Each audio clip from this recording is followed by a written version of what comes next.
Good evening and welcome to Dynamic Nomadic Diaries. This is a space for real conversations about the mind, behavior, and the quiet decisions that determine the direction of your life.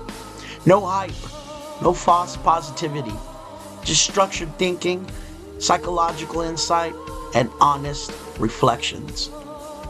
If you're here to understand yourself better and build a stronger internal foundation, stay with us. I'm glad you're here. This is DND.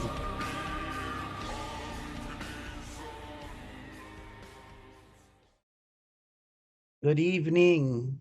You're listening to a conversation most people feel, but rarely know how to explain. Tonight's talk is not about superstition. It's not about fear. It is not about blaming others. It's about something far more uncomfortable and far more real. The invisible ways human beings influence one another emotionally, psychologically, and spiritually. Often without meaning to, often without awareness, and sometimes to our own detriment. Because whether we call it energy, emotional residue, psychological transfer, or somatic memory, the truth is this. Human beings do not exist in isolation. We leak, we absorb, we imprint, and we carry things that were never originally ours. Tonight, we're going to talk about how that happens, and more importantly, how to let go of what doesn't belong to you. What people mean when they say energy. Let's begin by grounding this conversation. When people talk about energy, they're often pointing to something they cannot see but can feel. You walk into a room and instantly sense tension. You hug someone and feel heavier afterwards. You leave a conversation feeling drained or lifted. This is not imaginary. Psychology calls this emotional contagion. Neuroscience calls it mirror neuron activation. Trauma science calls it somatic transfer. Spiritual traditions call it energy. Different languages, same experience. The body does not distinguish between a physical threat and an emotional one. The nervous system responds to tone, posture, breath, touch, and intention.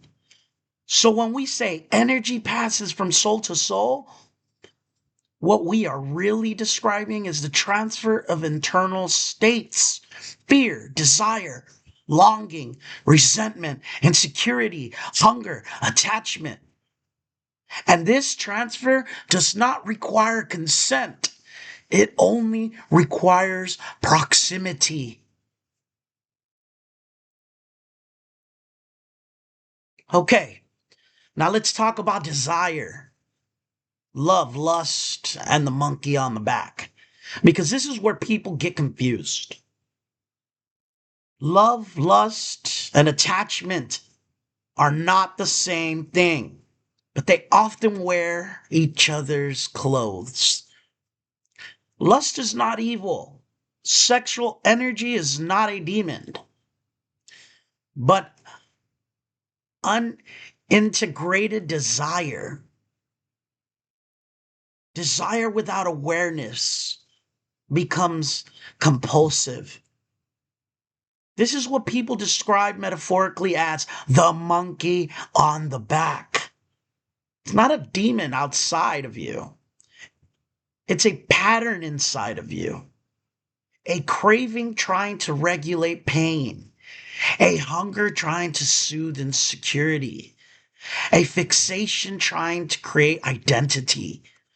When two people interact sexually or even flirtatiously without emotional clarity, they exchange far more than attraction. They exchange validation needs, power dynamics, shame, longing, control, fantasy, identities. And if one person is grounded while the other is fragmented, the grounded person often walks away carrying weight that isn't theirs. Not because the other person meant harm, but because unresolved inner tension seeks a host. Here's one of the most uncomfortable truths: unintentional harm and emotional leakage. Most harm is not intentional. People pass pain in a way a cold is passed to closeness.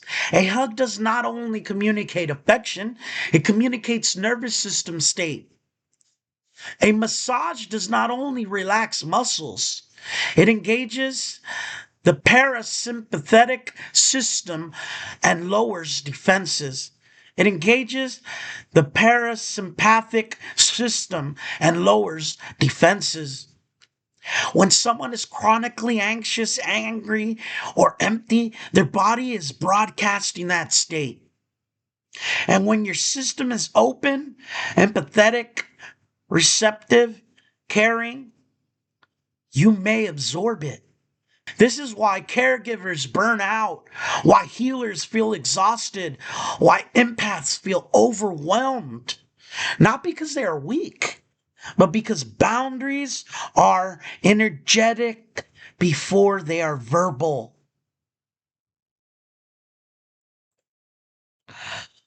If you ever ask yourself, why do I feel different after being around this person? The answer is not mystical. It is sociological and psychological. Your nervous system co regulates with others. If someone is dysregulated, your system tries to stabilize them, often unconsciously. Over time, this creates chronic fatigues, brain fog, irritability, emotional numbness, loss of motivation. You're not broken. You are carrying residue. And the tragedy is this: many people believe this weight is their personality. It isn't, it's borrowed. We live in a culture that dismisses anything that can't be quantified.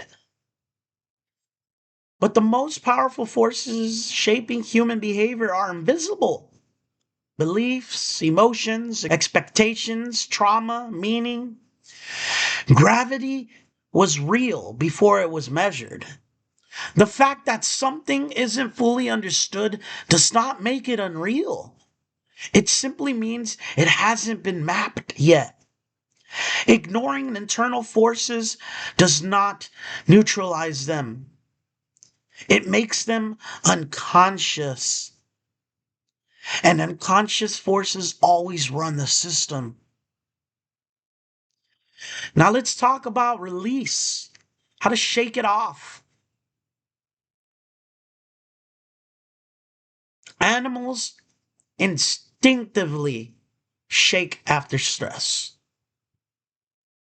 Humans suppress.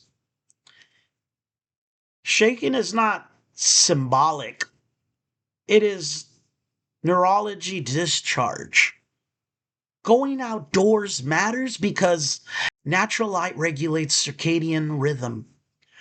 Open space lowers threat perception.